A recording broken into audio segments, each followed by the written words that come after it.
कांद्यावरील निर्यात शुल्क 40%वरून 20% इतकं कमी करण्याचा निर्णय घेण्यात आलाय.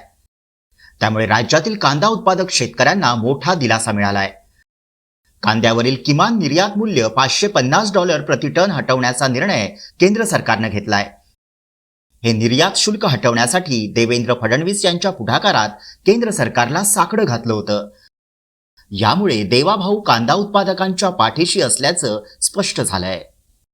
कांद्याचा मोठा प्रश्न हा निर्माण झाला होता आणि कांद्याच्या प्रश्नावर केंद्र सरकारने मिनिमम एक्सपोर्ट प्राइस पूर्णपणे संपवून टाकलेली आहे आणि या ठिकाणी जी काही त्याच्यावर एक्सपोर्ट ड्युटी होती ती 40%वरनं 20%वर आणलेली आहे.